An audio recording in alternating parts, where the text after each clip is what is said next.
Madam Clerk, please call the roll. Griffin, Here.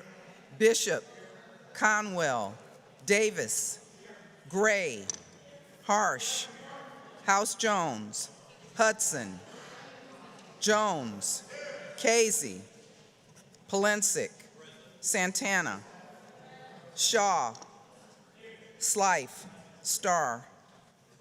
You have a quorum, Mr. President. Will everyone please rise for a moment of silence followed by the Pledge of Allegiance?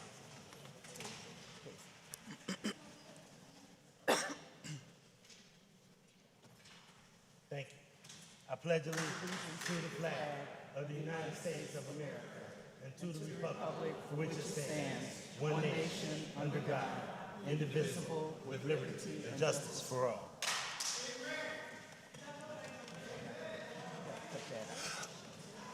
I'm going to read this statement, and please adhere to this statement. I'm already hearing some chatter that we need to make sure that we bring this meeting into order. This meeting of Cleveland City Council is a lawful meeting under Section 605.04 of the Codified Ordinances. No person with purpose to prevent or disrupt a lawful meeting shall do any act which obstructs or interferes with the due conduct of such meeting. Members of the public are invited to speak only under the rules set by this council. Disruptions, including but not limited to speaking out of turn and making loud noises and loud utterances, are in violation of the rules and interfere with the due conduct of this lawful meeting. Such disruptions may constitute a misdemeanor and a violation of Section 605.04. Anyone who disrupts this lawful meeting in violation of the codified ordinances commits misdemeanors and is subject to prosecution. The following is the first and only warning. If this meeting is disrupted, I will gavel a halt to the proceedings and direct the assembled officers to escort any person participating in the disruption out of the chambers. Once persons participating in the disruption are outside of the chambers, the officers will close the doors and the disruptors will be handled as directed by the Director of Public Safety. The council proceedings will not begin again until those that participated in the disruption have left the chamber and the chamber doors are closed. Disruptors will not be allowed back in the chamber after the meeting resumes. Again, this is the first and only warning. Madam Clerk, please dispense with the journal.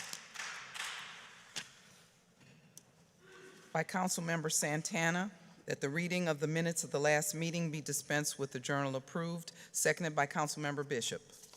Thank you. We'll move to public comment. First on the list, we have Reverend Pinckney. Her word is confidential, and she is to talk about Victims of Violence Fund, and she's representing Truth Speaks and Apostolate Pamela USA 2028, and she is not being paid by anyone. Good evening, everyone. I'm Reverend Pamela Pinckney, also known as Apostolate, doing something new.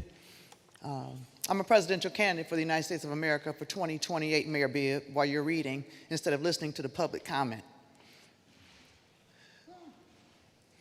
I'm also a lifetime member of Black on Black Crime Incorporated and the former chaplain for the League of Women Voters. I have initiated Truth Speaks, a Victim of Violence Fund, because victims of violence do not have attorneys. The prosecutor's office represents the state and the law. The one who causes the violence. Thank you, Mayor Bibb, because I'm sure you're going to return one of my phone calls since you're reading instead of listening to what I'm talking about. Because you're the mayor of this city, and the violence in this city is off the chart, and you're very disrespectful. Again. Because you haven't handled the violence that has taken place against my children and me, and my grandchildren, because we're the wrong color. Victims of violence do not receive resources. Instead, victims of violence receive labels. And victims of violence become homeless and displaced and labeled with mental illness instead of receiving the necessary resources that are needed.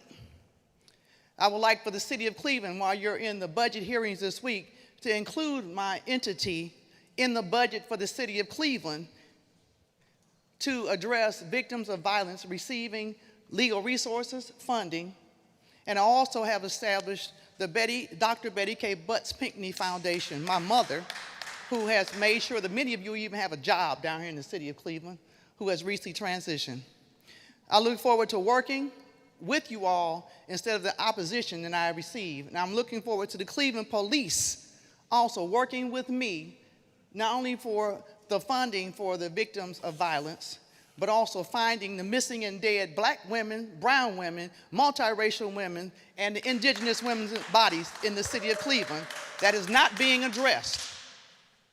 I look forward to our having a better relationship. And I look forward to not being disrespected when I come in City Hall by the police.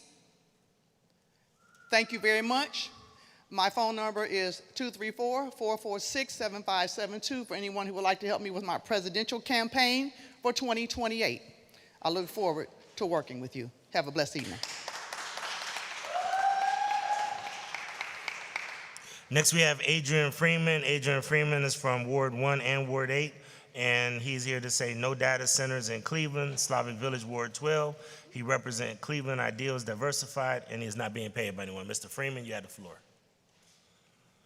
Excuse me, Mr. Council President, may I be heard? Ma'am, I apologize. We got a speaking order. Mr. Freeman has the floor right now. But you know what? I'm gonna give you a minute. Come on. No, Mr. Freeman. I will be quiet. Mr. Freeman, that is not allowable. Your time is on the clock, Mr. Freeman. That's not allowable. Only one person is done She speaking. can't. So you have the floor, sir. Thank you.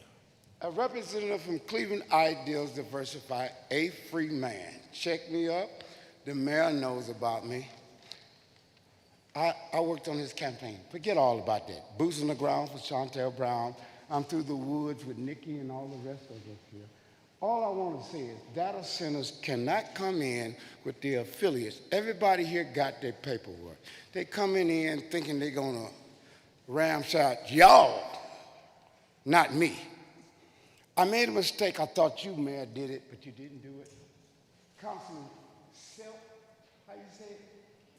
Slife. We can't hear you. I bet you're listening. Councilman Slife. That's the guy who put the referendum, the moratorium. If you want me, I'll get 100,000 votes. Councilman Joe Jones, you know I'll get them. Councilman Hudson, they're not coming in here rodding on Cleveland once they get in and then they do an expansion and don't have to go before full council zoning and variance. I know it. Mayor, you ain't got to do it like that. I know it. I could have been employed here, but I got you in. And I know you're doing some great things coming with Mr. Stokes coming next. But anyhow, what we talk, I got time now. I got plenty of time. If I want to spin around, I got time. But what I'm saying is data centers and all that corporate shuffle game, not with me. I work for you, Blaine Griffin. I work for everybody in the city of Cleveland. I'm the greatest senior. Check me out. I was here when George Forbes got it from my Italian man, Gary Foley. I got one more minute. I ain't gonna need it all. What I'm saying is, Councilman Seif, you the champion.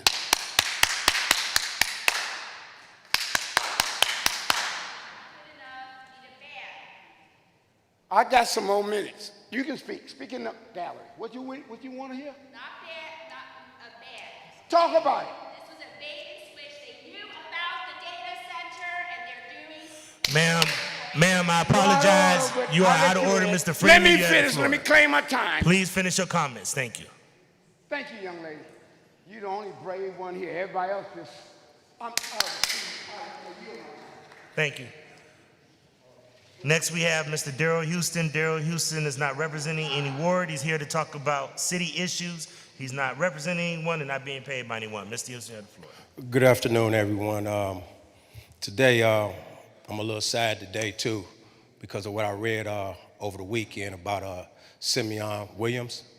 I believe I spoke this time last year and came in here and told you guys how I was mentoring this young man and how I was in this young man's life. So I want to direct this to the mayor, sir. You put the firefighter chief on administrative leave for 90 days, and you also hired an independent firm to investigate allegations that he put on his social media page. So my question to you today is, are you willing to do that with what we know today about Vincent Russo? Because he should be on administrative leave right now, and you should be hiring an independent contract agency to investigate the allegations. Not saying that they're true, but we want the same transparency when it comes to everybody, okay? And I'm kind of a little upset with you because there's a lot of black things going on in the community, and I never want to come down here and make it a black and white issue, but there's a lot of black issues that you seem to be disconnected from. And I'm trying to figure out why, okay? Because I told you before, I believed in you. We had a meeting 12 months ago, sir. I was open, honest, and direct with you, correct? I've done everything I could possibly do for these last 24 months to get you guys to pay attention, to follow the charter, to follow the Constitution, and follow city laws, right? I've never came down here and disrespected anyone and called them out their names.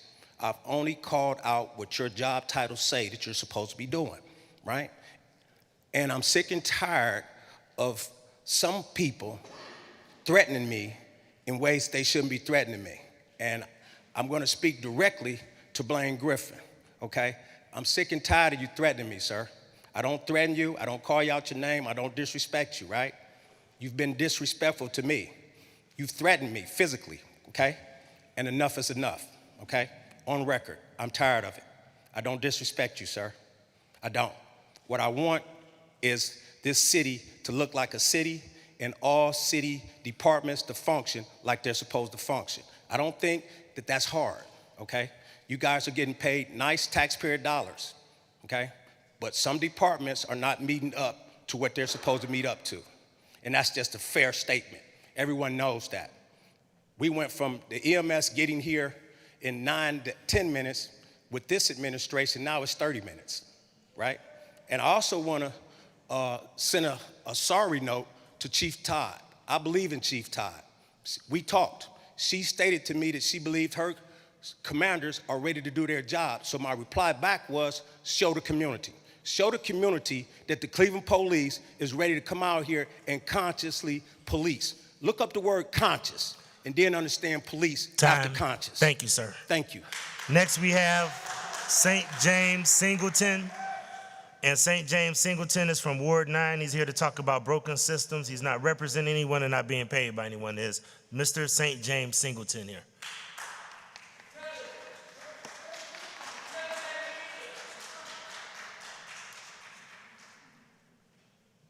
How y'all doing today? I want to kind of just build a relationship, so I'm giving y'all little bits and pieces about who I am and what my why is. So, in the first grade, I overheard my mother having a conversation with the teacher. Don't remember the teacher's name, but I will never forget the conversation, never forget what she said. However, what she said left me in special education. They placed me from one grade to the next grade without ever teaching me to read. Gave me a high school diploma and graduated me. In the first grade, I witnessed my first murder with my own eyes. Single mother household, drug-infested neighborhood. Y'all want to know what the teacher told me, don't y'all? She said that James would never get it. Those words had a negative impact on my life where it caused me to not believe in myself. They wound up leading me to federal prison, where the words that is on the back of our currency became true and meaningful for me. In God we trust. I want to ask everybody, just not you all, how did we ever agree on removing God from our schools, from our courtrooms, and from our politics?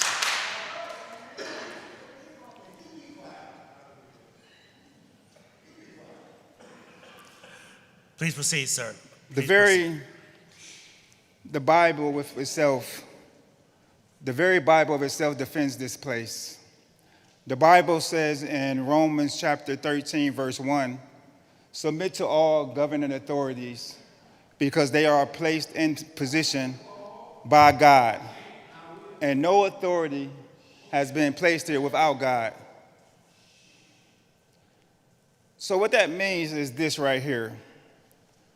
And it's the reason we got so much chaos is because we removed God out of our systems.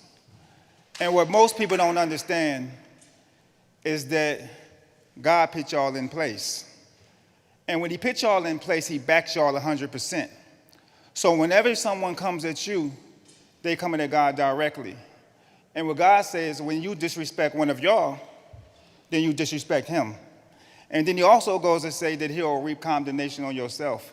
So what we don't understand is, and there's a system that God plans on that's being used, right? So we got the right to come and talk to y'all with respect. But when we don't like something, we go to God because God is in control of y'all. Now, you can remove God's name from this place, but you can't remove God from this place because he's everywhere at all times. Thank you, Mr. Singleton. Thank you.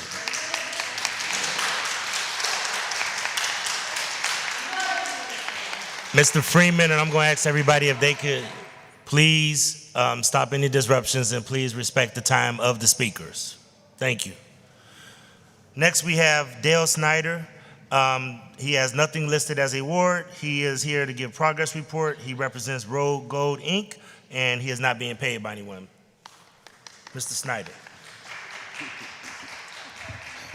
Hello, council body, council president, mayor, all staff.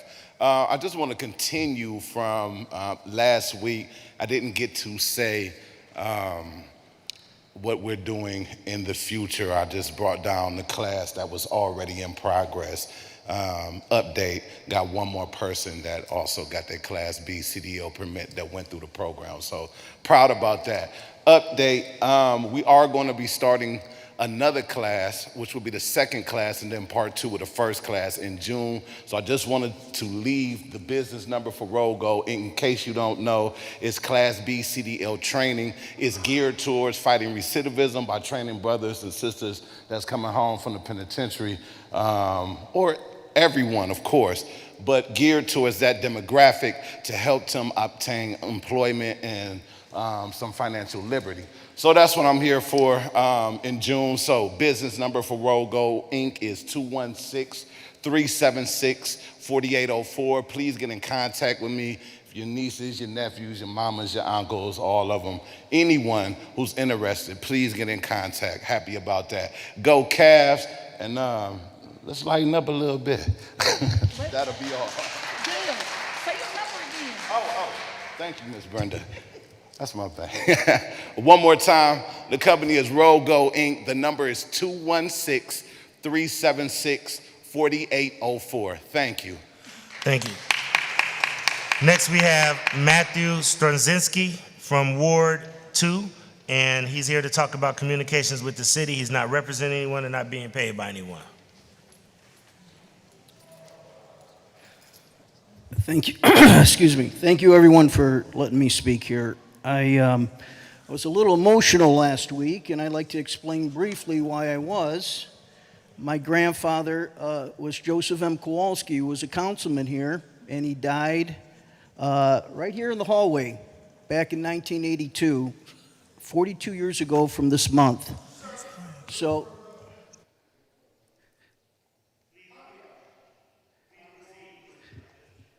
So I would just like to say that's the reason why. It's a bit emotional. I was a public servant 4 times. My mother was a public servant twice. My sister was a public servant. We took this place, we took City Hall seriously. It needs to be taken seriously. There's a lot of serious problems. We had 1 million people, and we're down to 375,000. Now, if you kind of get an idea, maybe some people understand, maybe some people don't, but you could fill Cleveland Municipal Stadium 7 times. That would be 700,000. That would be the amount of people that we lost in the city of Cleveland. We're down 15 councilmen. We're not supposed to have 33 councilmen. It's a biggie. Why? What is this problem? Well, we know what the problems are, just like Mr. Mayor Jackson said. We understand what the problem is, we just haven't done anything about it, and that's the absolute truth. And We have to work harder. We have to, look, I have a lot of solutions, and I'm not bragging, and I'm not saying that I'm understand the city more, but I've been walking these steps of City Hall. It's been 58 years. Okay, as a public servant, working for Cleveland Municipal Court, I worked as a corrections officer working for the Cuyahoga County Sheriff's Department. I worked for the Cleveland Police Department, and I worked for building and housing. Okay, and I worked under my grandfather. I was answering phone calls, Joseph M. Kowalski. Yes, I'm going to say his name because I'm proud of him and what he did and what he built for the community. I don't know any council person that was voted twice for Man of the Year, twice during his term. Now, that's a biggie. The people loved him. And he always instilled in me, he says, people don't care what you're doing. They care what you did, what is done. They don't want to hear what you're doing. They want to know what you accomplished. And that's a biggie. And I take that with me in everything that I do in my everyday life. That you have to make accomplishments. I only got 10 seconds left, and I got so much to say. But I would like to say this. I really respect this council. I really respect City Hall. And God bless all. Thank you, sir. Next, we have Mr. Chris Ross. Chris Ross has no ward listed. Chris Ross is the topic is business. Chris Ross is not representing anyone and not being paid by anyone. It's Chris Ross here. Chris Ross going once. Chris Ross going twice. Chris Ross is not here. Next, we have Fauzi Badur from Ward 11 to talk about the hyperscale data center, and he is not responsible. He is not representing anyone and not being paid by anyone. Mr. Badur, you have Good the floor. evening, Mayor Bibb, Council President, all of you. Good evening. Mayor Bibb, I'm here to thank you twice tonight. Once, for that brave decision to reject data center Slavic Village permit. You, your staff, building and housing, any member of this council that in on it, especially Councilman Charles Slive. That was a great decision. We know they're not going to stop. We know they're strong. They're coming back. But all of us together, people, council, you, we can stand up to them, to anybody. Thank you. The other thanks is for the commitment you carried to acquire 10022 Madison Avenue, to house fire station number 23. I watched that committee meeting. I thank my Councilwoman, Nikki Hudson, and Councilman Anmay Shah. I appreciate the presence of all the other five that were there. I know 3 of them, they voted no with good faith. 2 of them, I believe, they went into that meeting determined to vote no. Council, we're family. We're a Cleveland family. Let's behave like we all sacrifice to make sure this city is safe. No special interest greed should supersede the first responder need. No special interest greed should supersede in any way the first responders need. And those firefighters and the EMS at fire station number 23, they need new location. The location they're in, it can't be fixed, it can't be expanded, it's small, and there is no other place in 2, 3, 4, 5 miles radius. There is no other place to house that fire station. Thank you. Next, we have Stephanie Thomas. Stephanie Thomas is from Ward 12. Stephanie Thomas would like to talk about the data center in Slavic Village, and she is not representing anyone, not being paid by anyone. Ms. Thomas, you have the floor. Hey, thank you. I'm going to pivot a bit. Esteemed council members, Mayor Justin Bibb, and staff, I want to paint a picture for you. Imagine in your minds the closing scene of every Scooby-Doo episode you've ever seen. Hold that in your mind for 2 minutes or less. ICE detention centers, flock cameras, billion-dollar data centers, surveillance companies, the carceral institutional system, they are all connected. In order to make money, businesses and governments sometimes take advantage of people. The businesses I am talking about have been a problem, like that Black people and Muslims are dangerous, and then they create an expensive solution for it.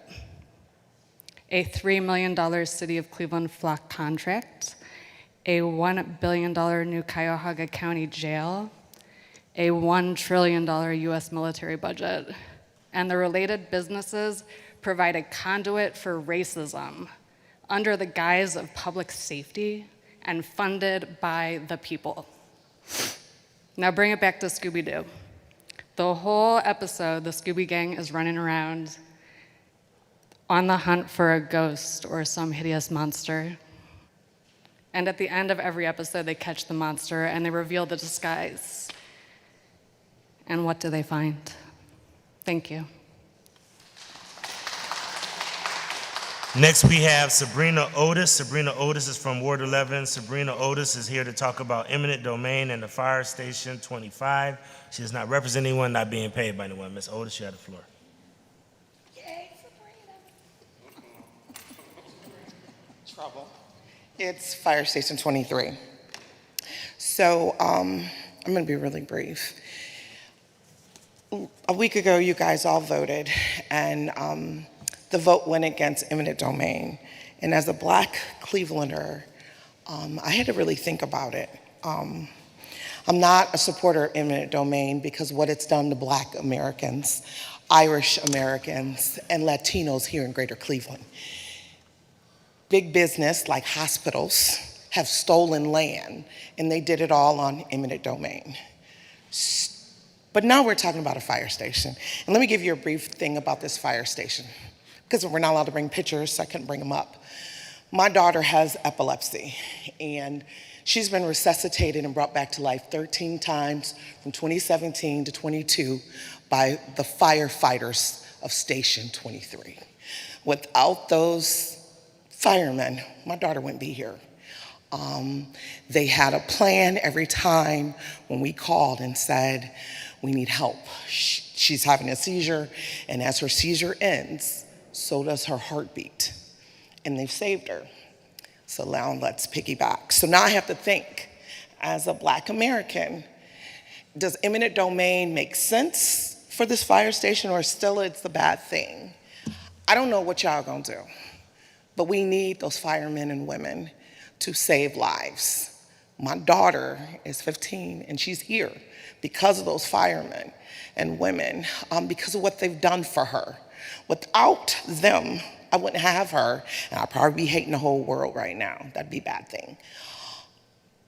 I don't know where we began with the conversation, but that fire station is small, is dirty, and I was reading an email, and even the firemen said even CMSD is selfish with their land, with allowing them to park.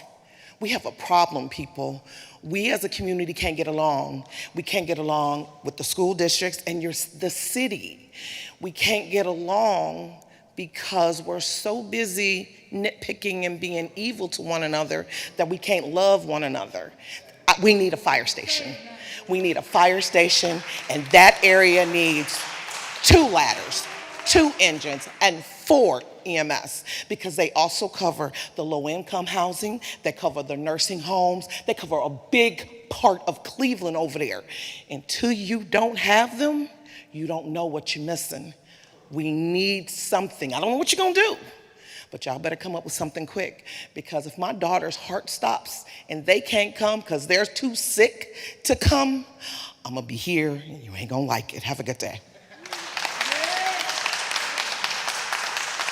That concludes public comment. Madam Clerk, please share communications.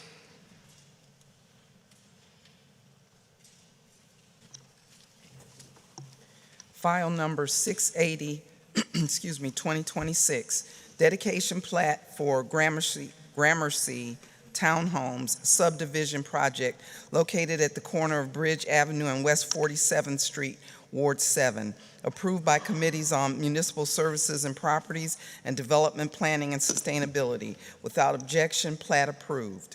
File number 682, 2026, oath of office for Stephanie Melnick, Acting Law Director, Law Department. From the Ohio Division of Liquor Control, file number 677, 2026, regarding a transfer of ownership application at 1059-85 Old River Road, Ward 7. File number 678, 2026, regarding a transfer of license application at 1024 East 152nd Street, Ward 9. File number 679, 2026, regarding a new license application at 4142 Rocky River Drive, Ward 15. Thank you. Do we have any condolence resolutions? Resolutions of condolence by council members Slife and Casey for Father James P. O'Donnell, by council member Polensek for Philip Michael Marable. Are there any other condolences? Seeing no other condolences, will all council stand for a moment of silence?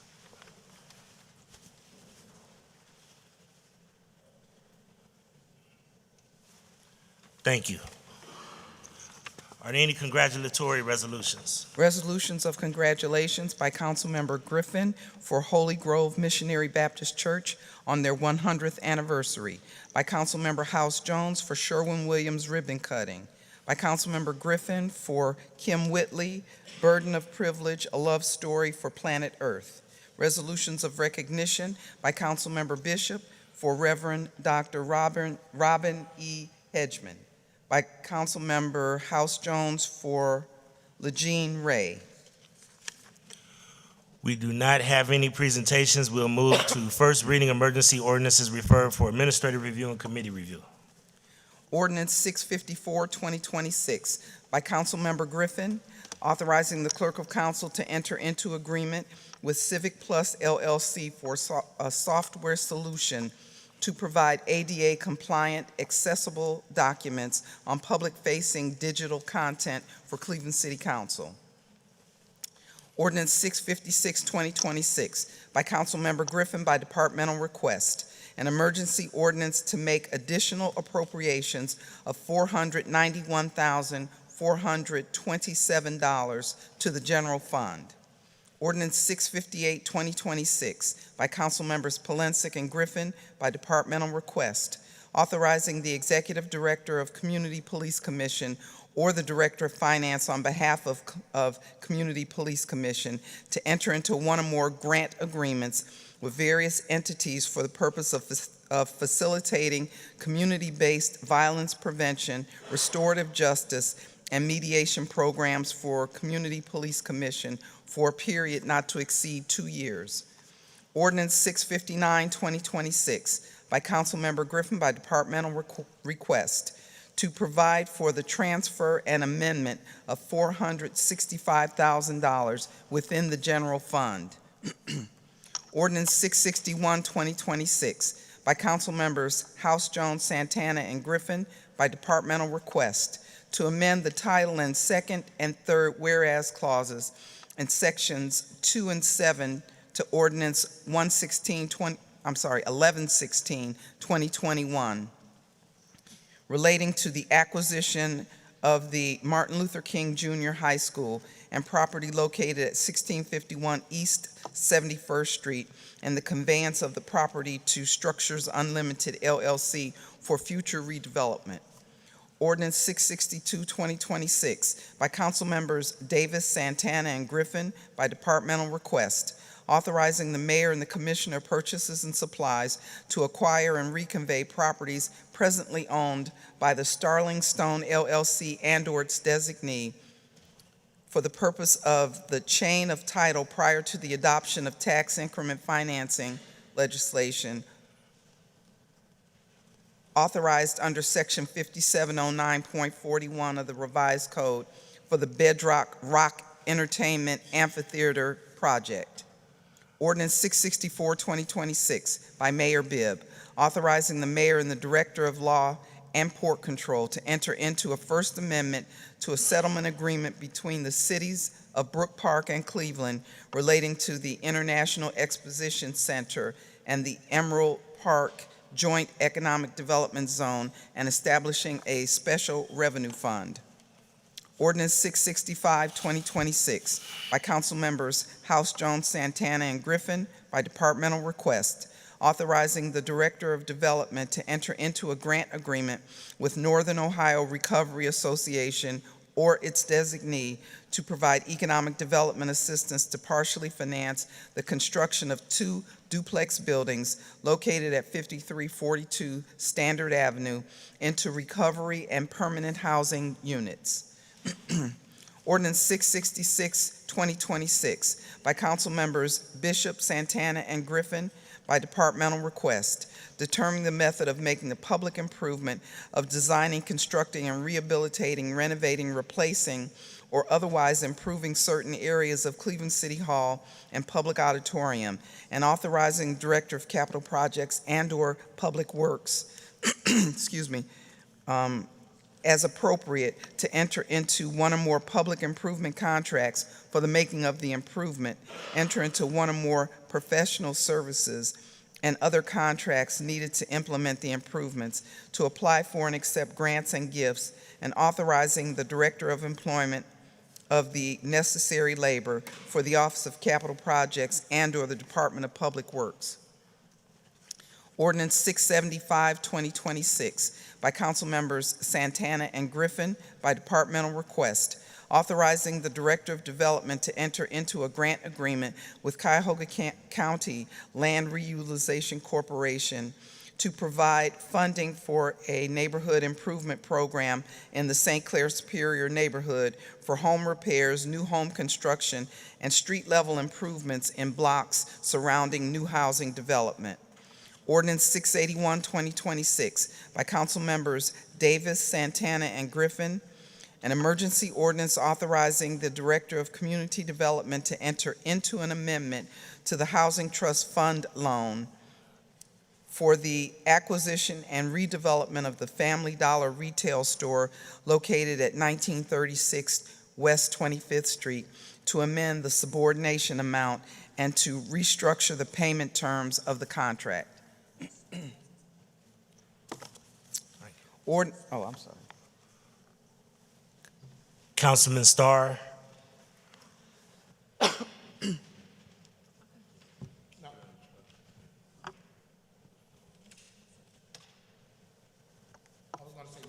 For 469. Duly noted. Councilwoman House Jones. Yeah, can you all put me as a sponsor for 675? Duly noted. All right, that's it. Thank you. Please move forward. First reading, emergency ordinances to be passed. Ordinance 652, 2026, by Councilmember Griffin, by departmental request, to amend sections 37 and 39 of Ordinance 194, 2021, relating to compensation for various classifications. Ordinance 655, 2026, by Councilmember House Jones, consenting and approving the issuance of a permit for the Digital C Digital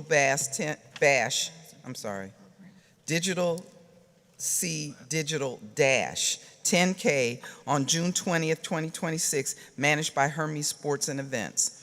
Ordinance 660, 2026, by Councilmember Harsh, authorizing the Director of Department of Public Health to enter into agreement with the Center for Community Solutions for the Reproductive Health Community Needs Assessment, providing a community needs assessment on reproductive health and wellness through the use of casino revenue funds.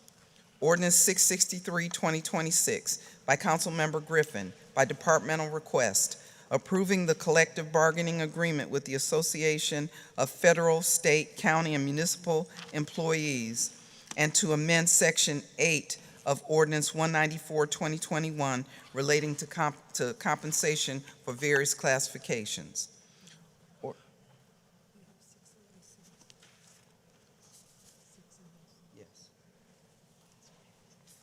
Ordinance 667, 2026, by council members Jones, Bishop, Gray, Harsh, Starr, Griffin, Davis, House Jones, Polensek, Hudson, Shaw, Casey, Slife, authorizing the issuance of a mobile permit to Shanoa Miller of Digital C to engage in mobile vending in wards 1, 2, 3, 4, 5, 6, 7, 8, 10, 11, 12, 13, and 15.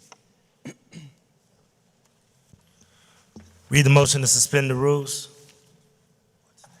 By Councilmember Santana, that the rules be suspended and the legislation just read be placed on final passage, seconded by Councilmember Bishop.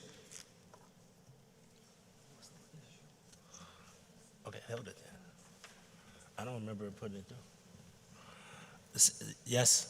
Call the roll. Griffin, Bishop, Conwell, Davis, Gray, Harsh, House Jones, Hudson Jones, Casey, Polensek, Santana, Shaw, Slife, Star.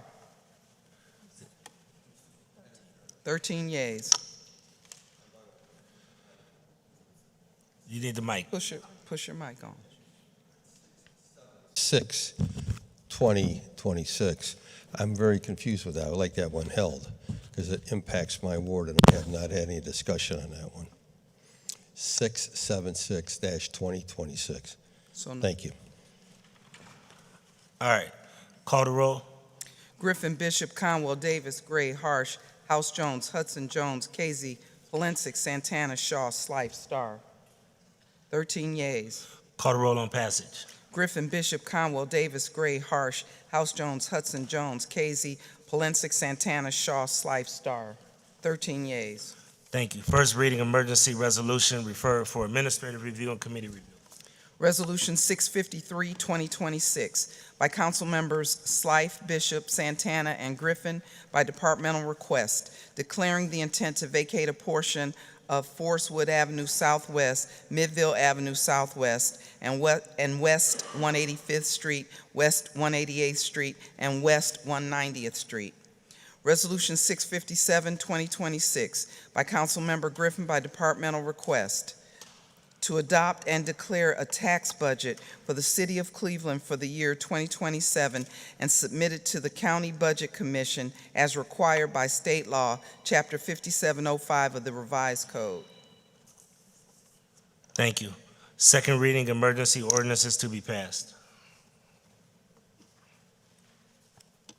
Ordinance 1218, 2025, as amended by council members Hairston, Bishop, and Griffin by departmental request, determining the method of making a public improvement of constructing high-comfort pedestrian and bicycle improvements at various locations, authorizing Director of City Planning Commission, Public Works, and/or Capital Projects as appropriate to enter into one or more public improvement and professional services contracts needed for the improvement, authorizing the mayor and the commissioner of purchases and supplies to acquire, accept, and record for right-of-way purposes real property and easements, authorizing director to accept rights of entry from private property owners, authorizing director to enter into various written standard purchase and requirement contracts needed to effectuate this ordinance, including vehicles and equipment, and to enter into other agreements or execute documents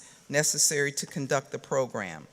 Ordinance 1406, 2025, as amended by council members Bishop, Polensek, Hairston, and Griffin by departmental request, determining the method of making the public improvement of repairing, constructing, and installing various speed tables citywide for traffic calming and pedestrian safety purposes, and authorizing Director of Public Works to enter into one or more public improvement requirement contracts for the making of the improvement.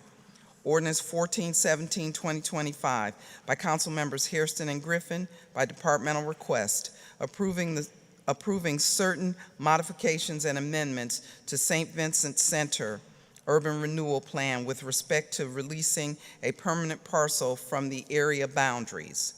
Ordinance 351, 2026, as amended by council members Hudson, Davis, Bishop, Santana, and Griffin by departmental request, authorizing Director of Capital Projects to enter into an amendment to a contract with Michael Baker International to provide additional design services needed to enhance the scope of the rehabilitation of Lorraine Avenue from West 65th Street to West 20th Street for the Office of Capital Projects.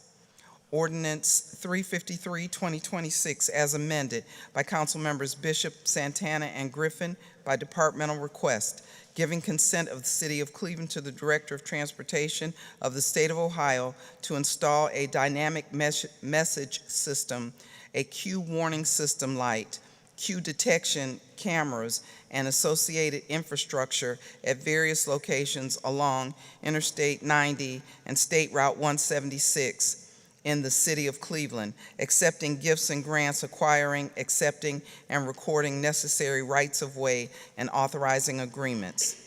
Ordinance 365, 2026, by Council Members House Jones, Bishop, Santana, and Griffin by departmental request, authorizing Director of Capital Projects to issue a permit to Juliet LLC to encroach into the public right-of-way of West 6th Street by installing, using, and maintaining decorative wrought irons, 4x4 steel posts, footers, and a steel canopy. Ordinance 464, 2026, as amended by Council Members Santana and Griffin by departmental request, authorizing Director of Community Development to administer the Community Engagement Healthy Home Initiative to enter into one or more contracts with various community development corporations for the purpose of hiring community engagement specialists by neighborhood to improve the quality of life for residents and the city's housing stock, to enter into professional services contracts for training to conduct the initiative, and to make purchases and materials, equipment, supplies, and services needed to conduct the initiative.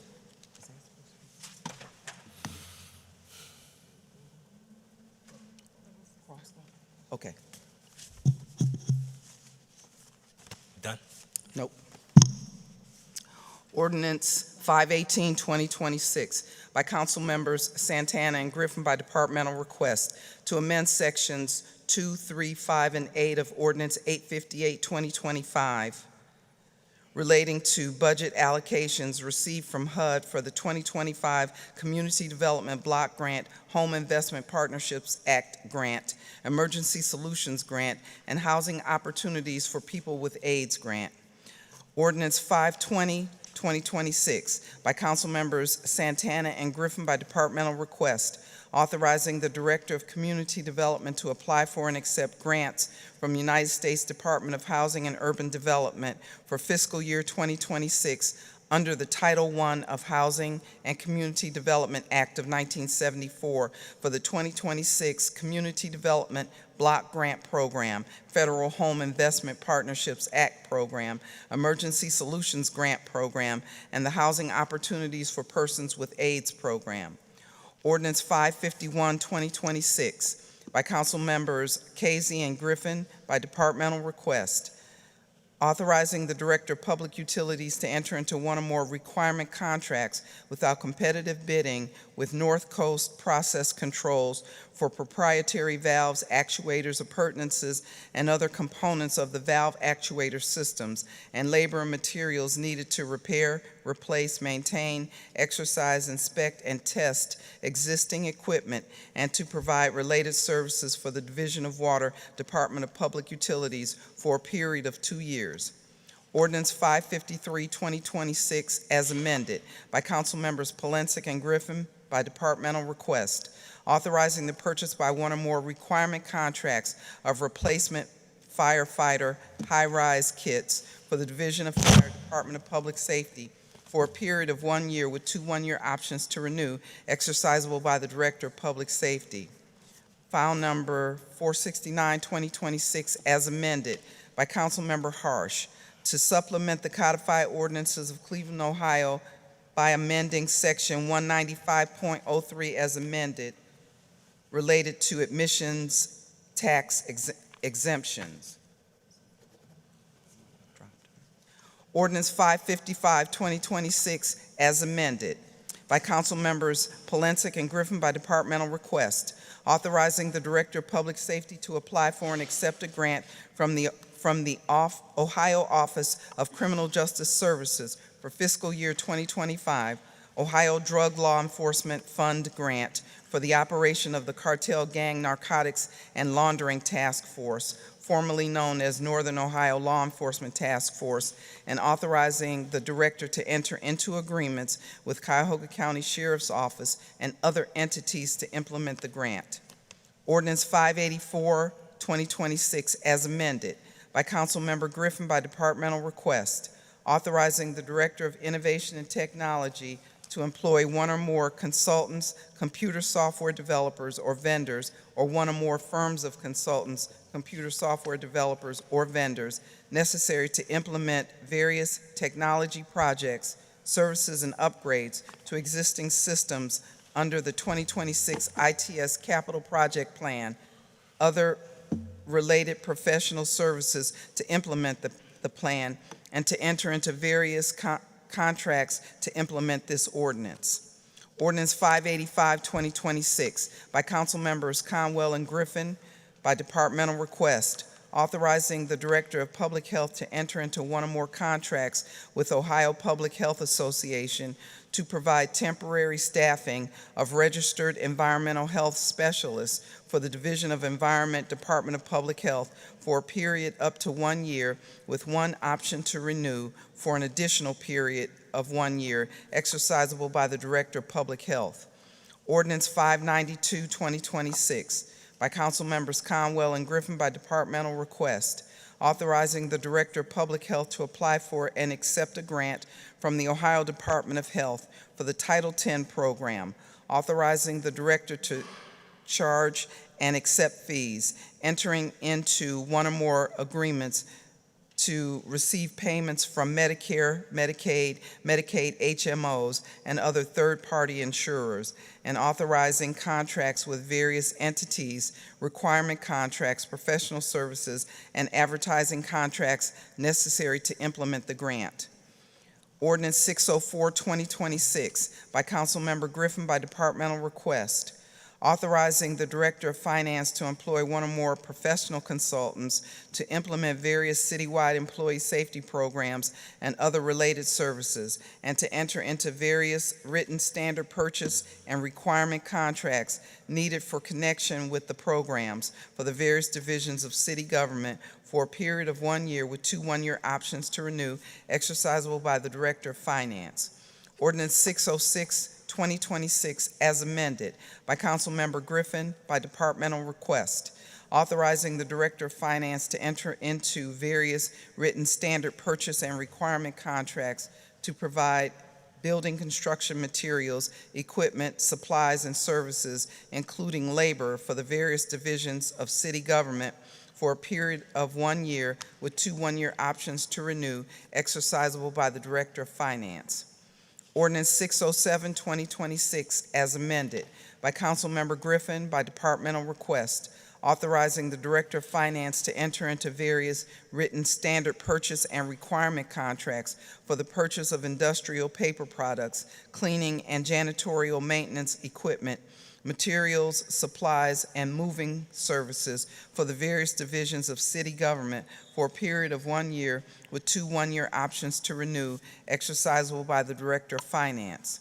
Ordinance 608, 2026, as amended by Councilmember Griffin by departmental request, authorizing the Director of Finance to enter into one or more written standard purchase contracts and requirement contracts for the necessary items of unarmed, uniformed security guard services and the necessary items of materials, equipment, supplies, and services needed for citywide electronic protection, shredding, and document destruction, including installation, training, labor, and materials if necessary for the various divisions of city government for a period of 1 year with 2 one-year options to renew, exercisable by the Director of Finance. Ordinance 623, 2026, as amended by Council Members Casey and Griffin by departmental request, authorizing the Director of Innovation and Technology to cause payment to Digital C for 2025 new household internet subscriptions and new digital adoption services. Ordinance 624, 2026, as amended by Council Members Casey and Griffin by departmental request, authorizing the Director of Public Utilities to employ one or more professional consultants to assist in the management of Program Year 5 for the city's project of replacing various lead and galvanized service lines, authorizing the purchase by one or more requirement contracts and/or standard contracts of copper service lines, copper connections, and related appurtenances, including but not limited to materials, labor and installation if necessary for the division of water, and authorizing the Director of Public Utilities and/or Director of Finance to apply for and accept one or more water supply revolving loan account loans, grants, and other funding. Ordinance 630, 2026, by Council Members Casey and Griffin, by departmental request, to repeal Ordinance 583, 2023, authorizing the Director of Finance to enter into a development agreement with Sci-Fi Networks or its designee, successor, or assignees to install, operate, and maintain a citywide fiber optic network system in the city's public right-of-way. Thank you. Read the motion to suspend the rules. By Councilmember Santana, that the rules be suspended and the legislation just read be placed on final passage. Seconded by Councilmember Bishop. Call the roll. Griffin, Bishop, Conwell, Davis, Gray, Harsh, House Jones, Hudson, Jones, Casey, Polensek, Santana, Shaw, Slife, Starr. 14 yeas. Call the roll on passage. Griffin, Bishop, Conwell, Davis, Gray, Harsh, House Jones, Hudson, Jones, Casey, Polensek, Santana, Shaw, Slife, Starr. Councilwoman Hudson.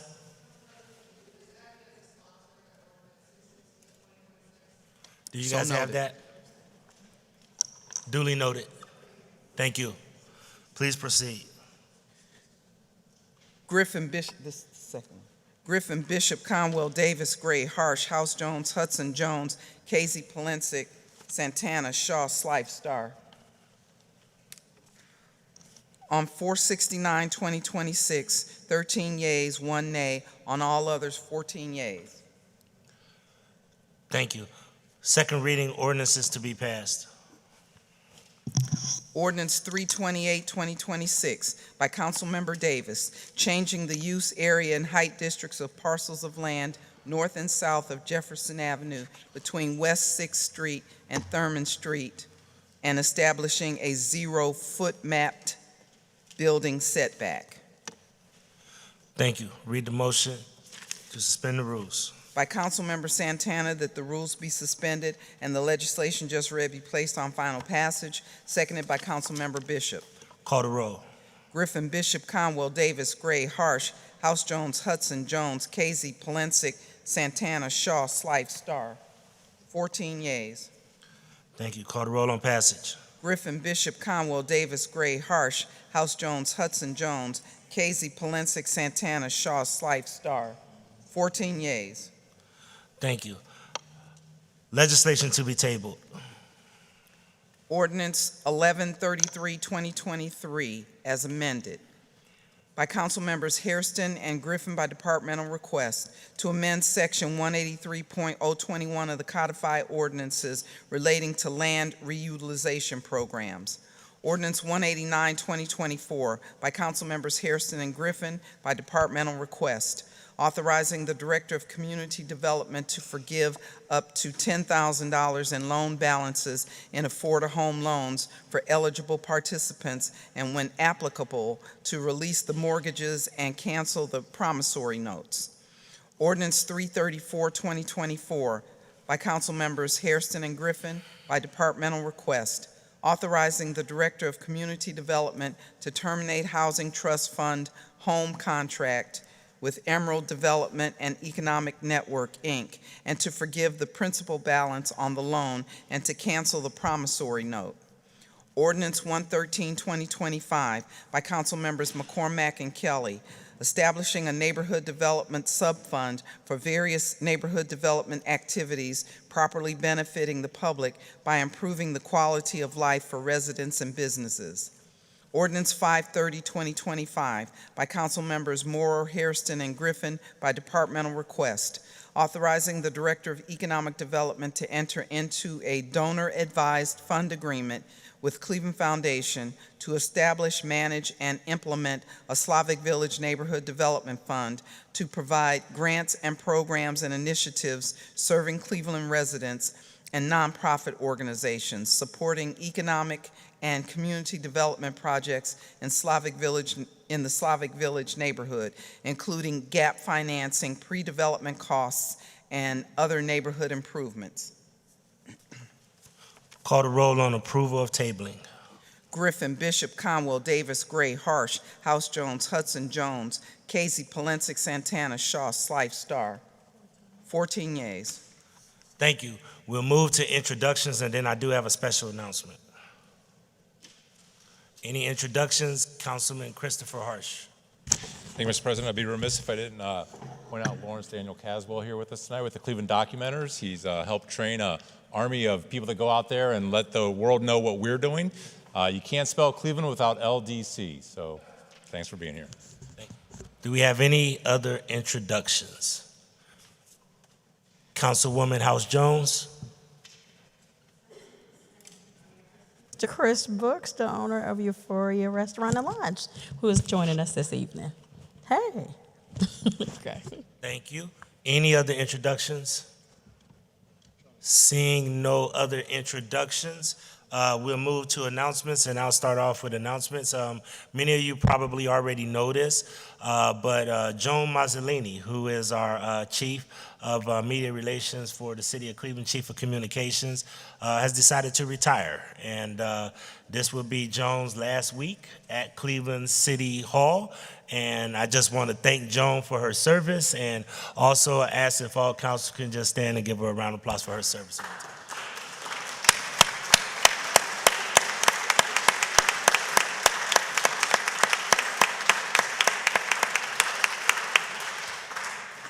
I know everybody believes that it is very easy to work with 15 different people that have their own opinions and ideas, but Joan and the team really worked to try to accommodate us, so I want to once again thank her for her service. She came to us from the Plain Dealer, and has a wealth of years in investigative reporting, and hopefully she will always be around to pitch a hand to all of us and support us as we continue to move forward.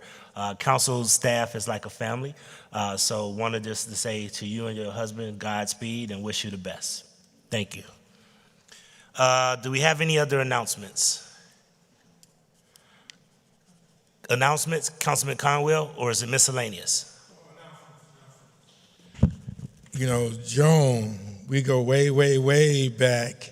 She used to, she did great things. She funded when we first pushed the fatherhood initiative in the 90s, and from Sisters of Charity, not just the Plain Dealer. And she would fund our fatherhood piece back then. So everyone didn't come to council members for money. I reached out to Sisters of Charities, and she and I, that's where you see us in the corner laughing and talking about things and funding. So I thank you for that. And you always say, can I tell you something? You're going to speak what's on your mind. But anyway, here's an announcement. The City of Cleveland, Mayor Justin Bibb, the Cleveland Department of Aging presents the 36th Annual Senior Day. That's this Wednesday, May 20th, 2026, Cleveland Public Hall, 500 Lakeside Avenue. The information fair will start at 10 a.m. 11 a.m. is lunch. No, the program, matter of fact, council need to be there at 10:30 a.m. Council members need to be there, including Kevin Conwell, at 10:30 a.m. And the lunch is noon, 12:30 entertainment. All seniors are invited to attend this free event on Wednesday, May the 20th, 2026. Thank you very, very much. Thank you. We'll move to got one more announcement. Chairman, honorable colleagues, safety will meet at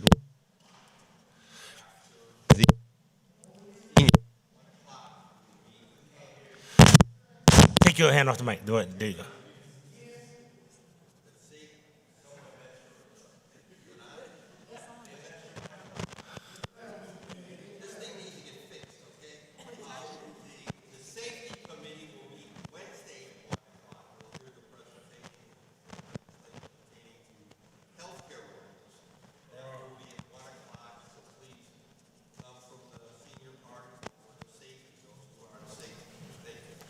I'm asking all council members to please be on time. Last couple of meetings, we have had a hard time getting quorum, so we really need to make sure that we have that. I'm still in announcements. Are we doing announcements or moving to miscellaneous? Councilwoman House, did you have announcements or miscellaneous? The Mayor's Committee will meet tomorrow at 12 o'clock. Thank you. You say it again? You did hear. Boards, You ain't on the committee. boards and commission. 12 o'clock. Don't, for real. 12 o'clock tomorrow, the Mayor's Appointments Committee will be meeting to hear the rest of the candidates for the Community Relations Board. Yes, and everyone has all the information. If you have any questions, please, but the information was sent about a month ago, so. Thank you. Any other announcements? Councilwoman I have a Santana? contentious piece coming tomorrow. So tomorrow, DPS 9:30, we're gonna hear the short-term rental.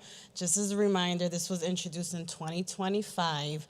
We've spent maybe a year amending this piece based on feedback from our residents, from our neighbors, but also allowing for tourism to take place in our neighborhoods. So please, if you wanna be part of this conversation, 9:30 tomorrow, DPS. And I also will be meeting with individuals one-on-one, just in case they have their questions, right after DPS, before it gets to finance. Thank you. Thank you. Councilwoman, is anybody coming as from the subject matter experts to speak on it, or anybody else that you have lined up? Not that I'm aware of. I know that they wanted to meet with you. Airbnb wanted to meet with you. They didn't set it up They yet. did it, yeah. So I know that public comment, there's several residents that have signed up. And we also know that the Edgewater community is pushing back on some of the amendments that's taking place. So we could talk about that tomorrow at the table and even after, if it does pass tomorrow. Thank you. I do want to thank the attorneys and the administration, because once again, we've put in so much work into ensuring that this is an equitable piece for residents, but also tourists that come from out of town. Thank you. Thank you. That concludes announcements. We will now move to miscellaneous, and Councilman Shaw and Councilman Joe Jones have asked for extended time. I want to caution everyone, we get people that want to do extra time. You should only do extra time if it's really, really important, and you should always do it in advance, not when you come to the meeting, because we try to plan around everybody having equitable time. So just keep that in mind, okay? But Councilman Joseph Jones, you first, and then Councilman Tanmay Shaw.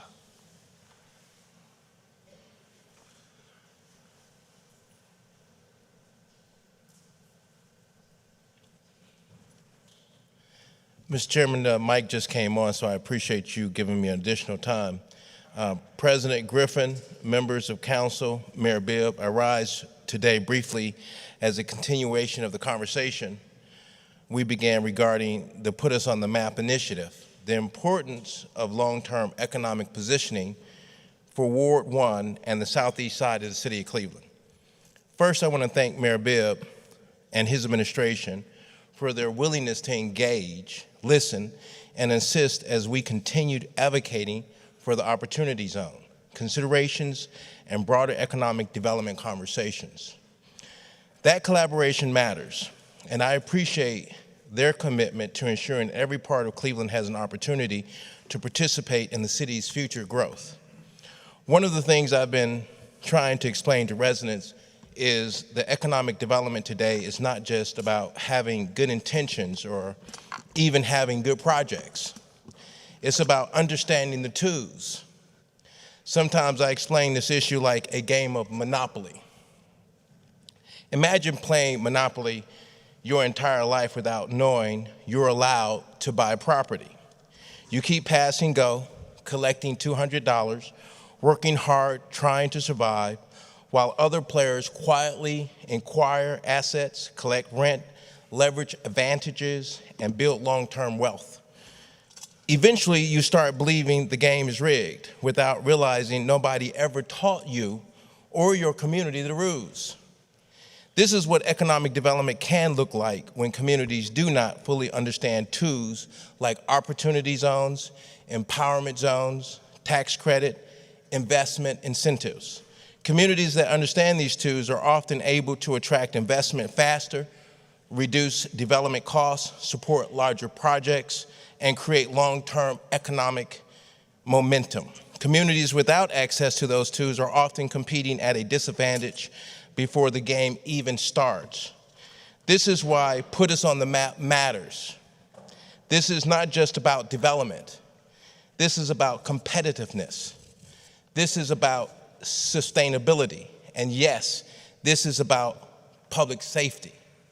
Because when communities experience sustained disinvestment, vacant properties increase, hopelessness grows, small business struggles, and instability follows. But when neighborhoods attract investment, housing improves, business opens, job increases, and residents begin to feel connected to opportunity again, public safety improves. Within safe neighborhoods are not built only through enforcement, but it's economic investment. They're also built through these investments. It stabilizes our community, it stabilizes our ownership, and also stabilizes our economic possibilities in our community, and also revives hope in our people. I also want to continue recognizing the work being done by the organizations like the Harvard Community Service Center, Newpoint Development Corporation, whose leadership understands the future of the community.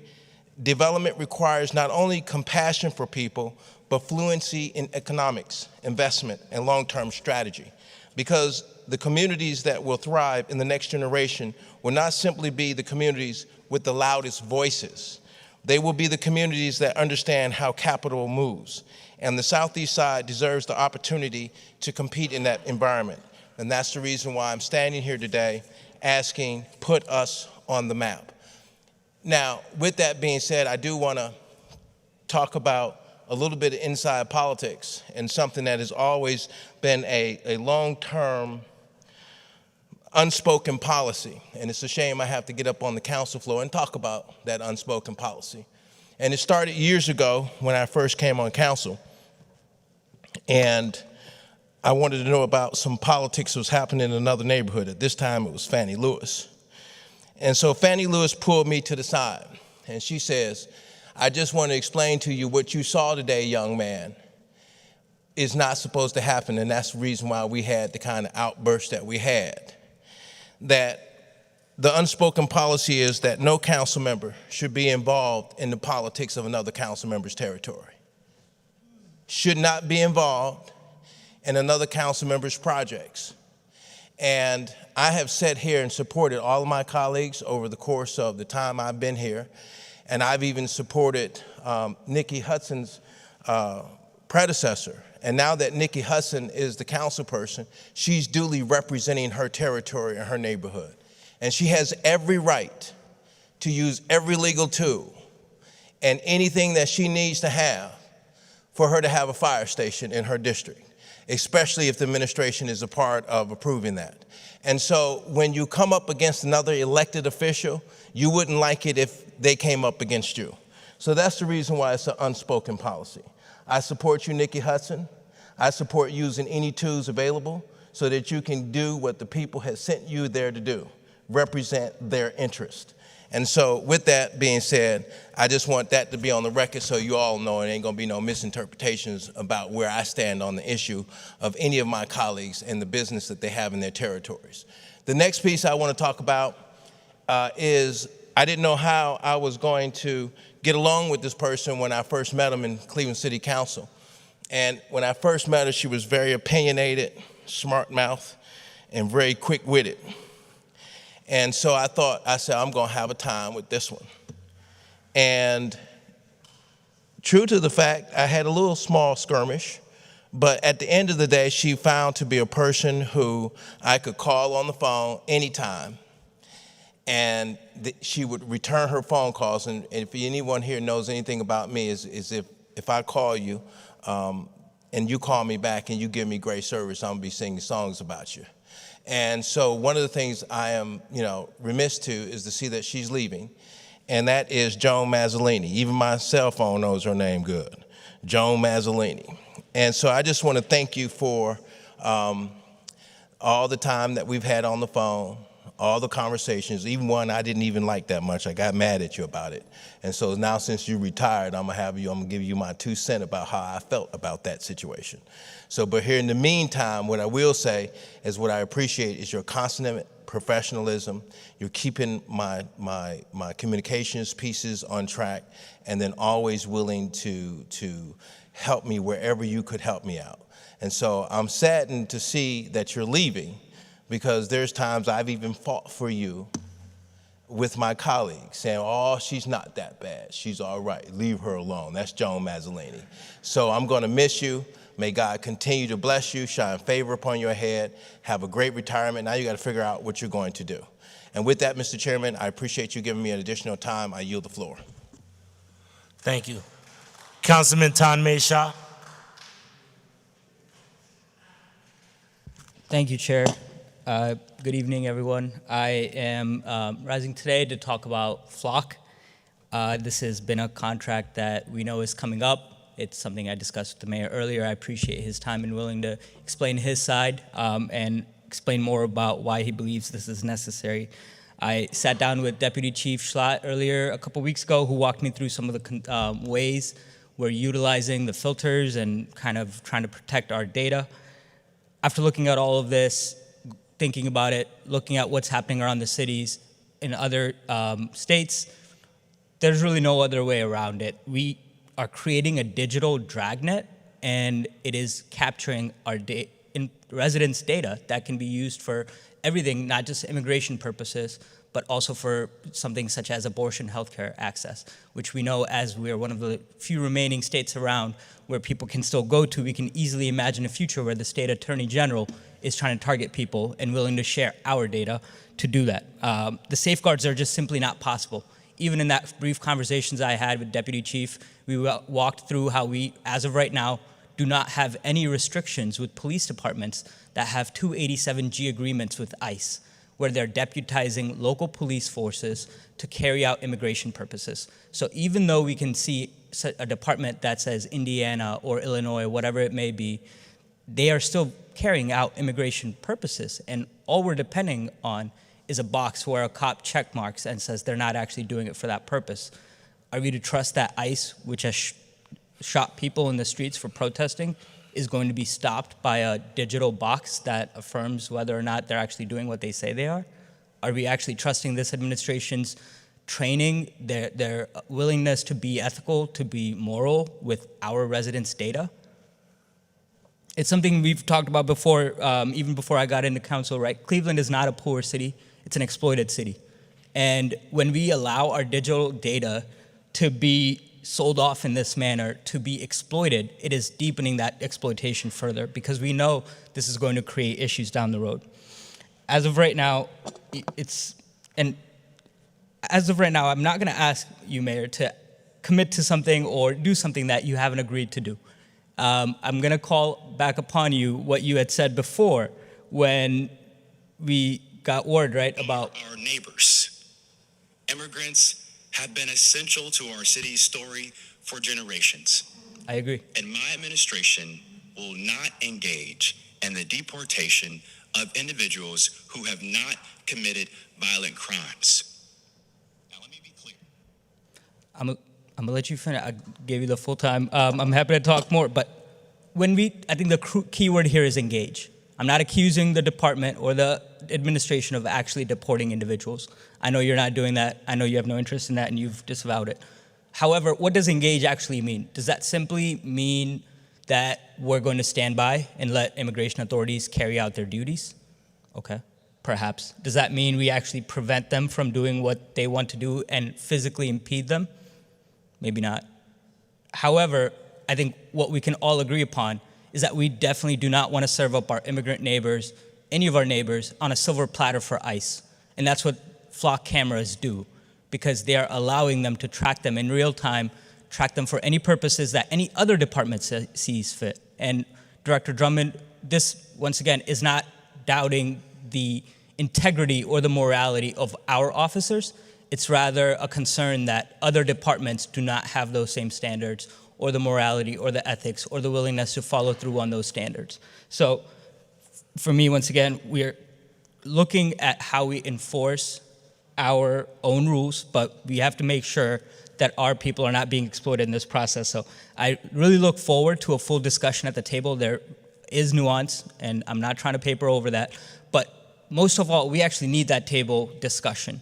We need that oversight. We need that back and forth so that the public understands what is happening with their data.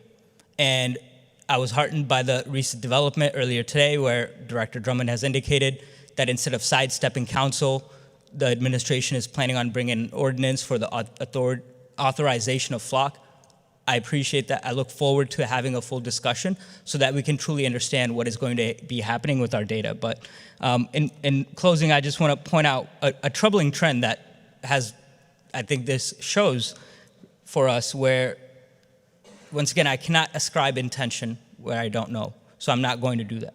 But especially with this issue, we saw this trend, and I can only speak once I've gotten sworn in, but initially public records were requested. They were denied. Then they were delayed. Then council was sidestepped for ShotSpotter.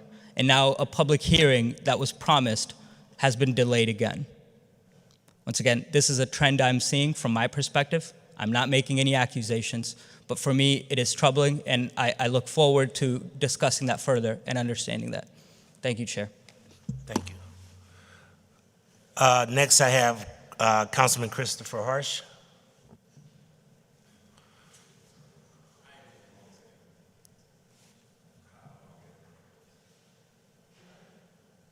Just touch it. Right, okay. Thank you, Mr. President. Just follow up on that before I segue. I'm on the clock. I will say to 4 minutes.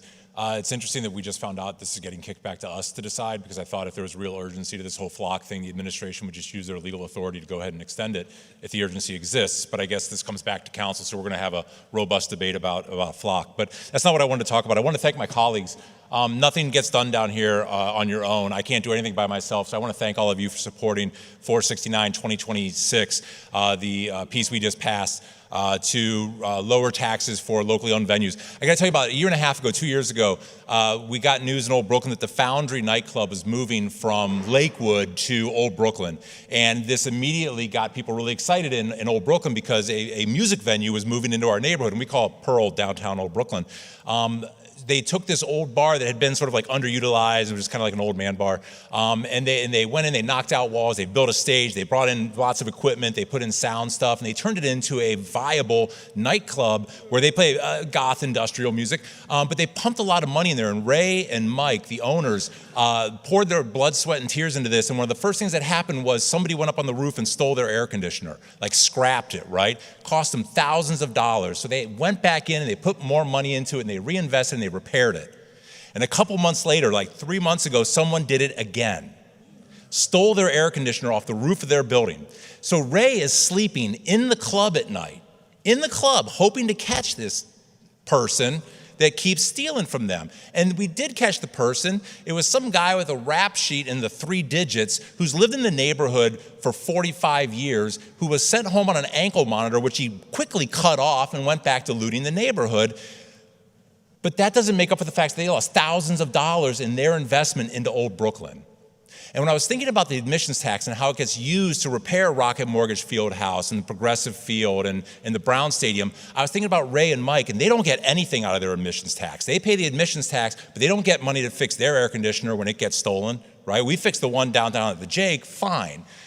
And so it crossed my mind that when you look at the numbers, all the local venues in town, the ones we just exempted, all dozen of them, pay about $340,000 a year, which is about 1% of what we collect in admissions tax. It's less than the Cavs generate in one playoff game.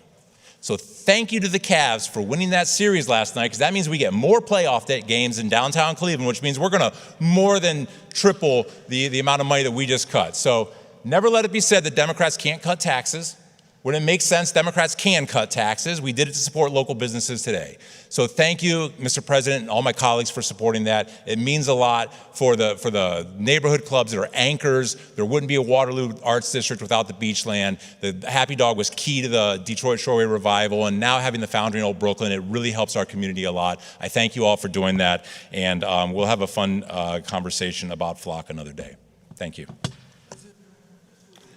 Thanks. Councilwoman Deborah Gray, and then Councilman Palencic. Councilwoman Deborah Gray, and then Councilman. Thank you, Chair. I just want to speak on the data center that was potentially coming to Savick Village.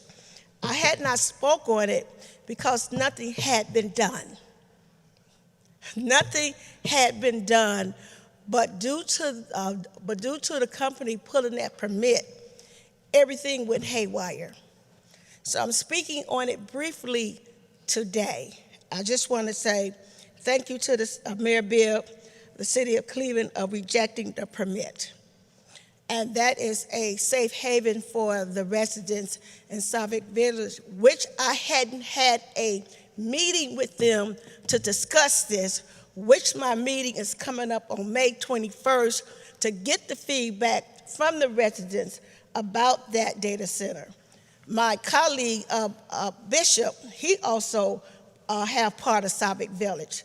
So I can't say why he didn't speak up, but I think we just didn't speak up because something had happened, per se.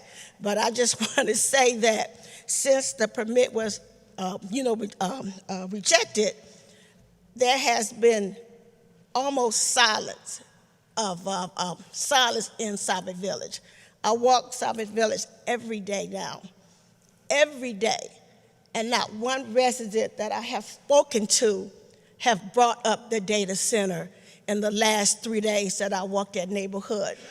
They are concerned about their social needs, their community needs. So it wasn't they were concerned about the data center, but it hadn't happened. But also just say I want to thank my colleague, Councilman Seif, who had stood up and spoke on it. Simultaneously, he had no idea that I had met with the developers that same day. In a couple hours, he spoke on it, and that's when he found out I had a meeting with them, but nothing had happened. So, but by them putting that permit, that caused chaos and havoc. But now, since we know that the permit has been rejected, and thank you to Mayor Bibb, because I had been talking to his staff, along with Councilman Seif. We had been in a meeting prior to that, getting things together so I would be able to bring the right information to the residents when I have my community meeting on the 21st, instead of just babbling over nothing that hasn't happened. So just to say the least, I want to thank everyone who stood up and spoke about the data center that wasn't coming to Savick Village. But however, I appreciate everyone voicing their opinion. But to understand this wouldn't have only affected Savick Village. It would have affected the whole city of Cleveland. So there were other residents in other areas that came to me and spoken to me that wanted to help out with petitions, wanted to do their part to assist, because it was going to affect the entire city of Cleveland, not only Savick Village. But I just want to say I'm grateful that a lot of folks came to me and called me and emailed me to have that discussion. So if anybody want to come to my community meeting May 21st at the Bohemian Hall on 4939 Broadway from 5 to 7:30 and want to sit in and hear what the residents think and feel, you are most welcome. I have 2 community meetings a month. One in Savick Village every 3rd Thursday, and one at Zelma George every 4th Thursday. Because since I'm in the new Ward 3 and it's so broad, all residents cross-reference to in both community meetings, because the concern is one board. I have residents, I don't have residents in Savick Village. I don't have residents in Cleveland, Shaker, Buckeye, Mount Pleasant. I have residents in Ward 3. So everyone was concerned, and some people didn't even hear about it. They had no idea what was going on. So say the least, I just want to say thank you for your advice. Thank you for your attention. making your stand, because this data center would have affected the entire city of Cleveland. So thank you, Mayor Biff and your administration for working with Councilman South and I, and we're going to continue on to do work on the moratorium, moving forward. So Thank you, Councilwoman. Appreciate it. Councilman Michael Polensek. Thank you, Mr. Chairman, my honorable colleagues. I've risen on this floor. First of all, I want to thank and commend Joan for the job that she's done over the years and wish her well in her retirement. I've risen and spoken on this floor, Mr. Chairman, several times, and it's going to be more before I'm through, about what's happening to CMSD schools in my neighborhood. I indicated to Dr. Morgan and the mayor what was going to happen on the northeast side of the city when they started to close schools, especially Euclid Park Elementary School, Hannah Gibbons, and now Collinwood, which the last graduation class will take place this Friday. This is what I have going up in my neighborhood.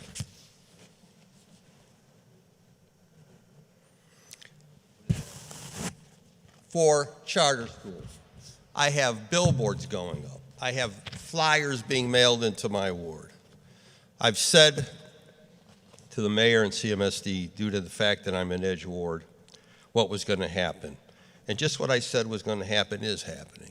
My neighborhood's been descended upon by, in many cases, underperforming charter schools. Euclid schools are soliciting in my neighborhood. East Cleveland schools are soliciting in our neighborhood. And all these students that I was told was going to transfer into CMSD schools are not happening. They're either going into charter schools or they're leaving the neighborhood. The kids are leaving the neighborhood and families are leaving the neighborhood. So I'm glad to hear my colleague, Councilman Jones, talk about a plan for the southeast side, and I commend him. I don't know what the plan is for the northeast side, Mr. Chairman. I see schools being closed. I don't see a game plan for North Glenville, for 55th Street East. I don't see any effort being made to stabilize the northeast side of the city. And something as critical as schools, you can't build a neighborhood without schools. You want to attract families, you got to have quality schools. You want to attract businesses, you have to have families, you have to have stable neighborhoods.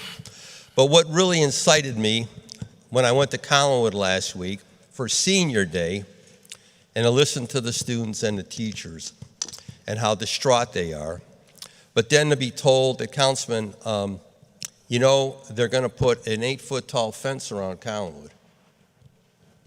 I said, what?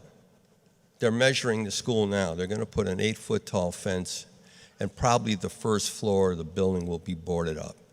Now, Mr. Chairman, 152nd Street, Ivanhoe Road, two of the most heavily traveled north-south streets in the city of Cleveland. We built a firehouse across the street. We built a police station. We built the Collinwood football stadium to create a civic hub. And now to think that we're going to have an 8-foot-tall fence at 152nd Street in St. Clair, you know what that's going to look like? It's going to look like a concentration camp. That's what it's going to look like, right at St. Clair and 152nd Street. This is the reward that our community receives for supporting the school levy in 2024. This is the reward we get for trying to support our students.